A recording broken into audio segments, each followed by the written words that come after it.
The people of Kenya have elected you, you have a salary of $1 million. And then the money that is meant for the bursary of the children, the money that is meant for the education of their children, ati wewe umeenda kuhangaika naye hapo mpaka ikapotea. Hapana. Hapana. Wacha tuambiane tu kweli. Mtu kama huyo afukuzwe kabisa na mapema.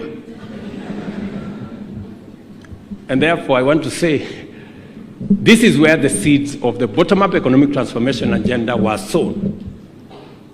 And that is why I believe in bottom-up, because I could see the transformation CDF was making in local communities.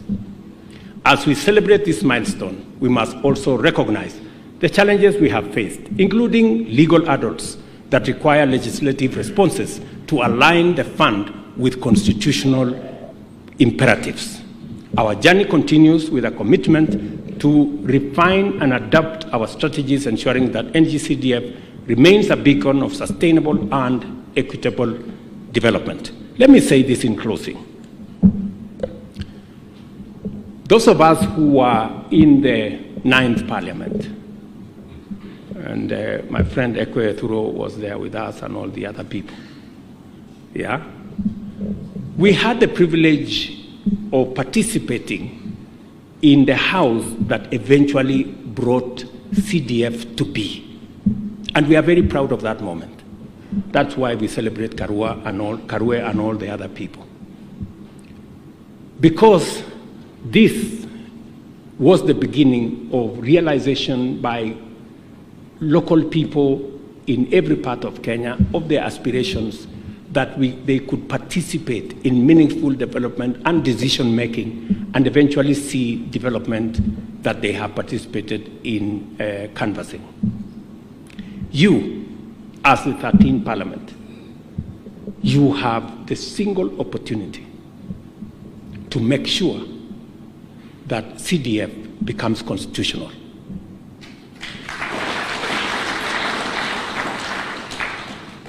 And if there is one thing you must do for this fund, and I say so because you know how much we have been dodging, legal hurdles from all manner of people.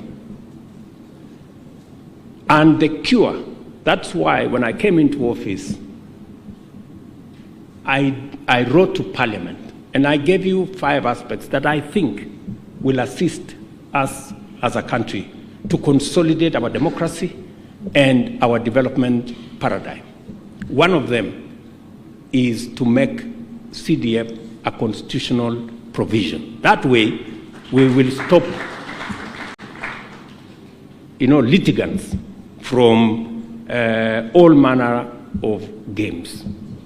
So those of us who had the privilege to bring this to be by joining Engineer Karue in the 9th Parliament, we want to see you as the 13th Parliament make your contribution also by making this CDF constitutional. The NARCO report is hanging somewhere in Parliament, and I don't know what it is doing. It was done, it was finished. Wewe leader of majority na leader of minority na hiyo watu wengine wote muharakishe hiyo maneno, kwa sababu sasa mnasikia iko kesi, kuna hata kesi nyingine sijui itaamuliwa next week. Sasa tutakuwa tunahangaika na hii kesi na tayari tumeshapitisha report. Sasa bunge nyinyi mnasijui mnakunya tu chai hapo hapo kwa members launch, si muende mpitishe hii kitu ndio tuache kuhangaika na makesi, si ndio? That is one responsibility I want to charge you. Number 2, I also want to ask Parliament to use the power of CDF to work with us on making sure that the funding model in the education sector is responsive to the vulnerable.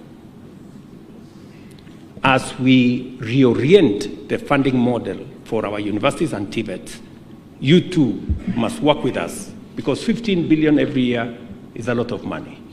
So please, let's work together so that no child in Kenya is left behind, merely because of the financial background of their parents or where they come from. Let me also urge you, as members of Parliament, the third thing I want to urge you